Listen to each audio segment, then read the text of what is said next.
problem. The Amr bil Ma'ruf and Nahi Anil Munkar is part of our tradition. But to change things physically is in the hands of the government. It's not in the hands of the people. To change things with your tongue, you can do that if you know the ruling. If you're certain that something's prohibited and you're not going to create more harm. This is a condition, that it doesn't lead to a greater tribulation. And dhann al-ifada, that you think there's benefit in it. So if there's not going to be any benefit in it, then you shouldn't do it either. I mean, there's a khilaf about that one. They say that dhann al-ifada you can even do it if there's no benefit. But in this day and age, I would argue that it's probably better, if you don't think there's any benefit in it, just to keep your mouth shut, because we've got road rage, we've got sick people, there's a lot of mental illness, there's people on psychotropic drugs, there's all kinds of problems. So the government should do that. I think it's important that you have a'raf in your country. Modesty is one of your customs, and those things need to be encouraged in people. And I would hate to see you lose those things. And it saddens me that you're telling me these things. But this is part of the modern world. We live in a global culture. The internet has opened up Pandora's box.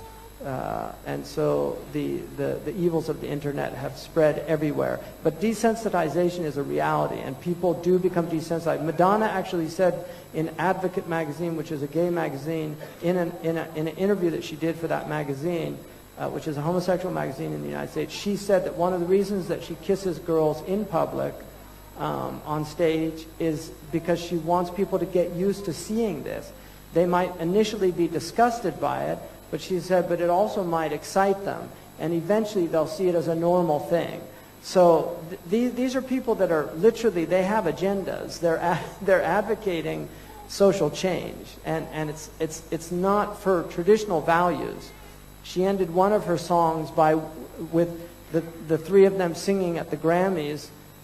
She ended it by saying, "We're bored of the concept of right and wrong." We're bored of the concept of right and wrong. So these people are moral relativists. They don't believe, they're actually amoral, or immoral and amoral. They don't believe in moral concepts of right and wrong.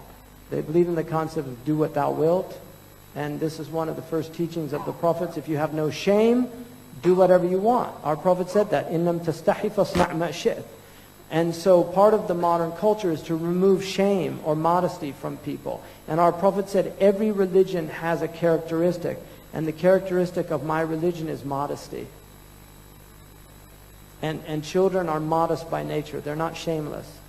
And you're a shame-based, anthropologically the Malay culture is traditionally a shame-based culture. So it's important that you don't lose that. Because once you lose shame, everything goes with it.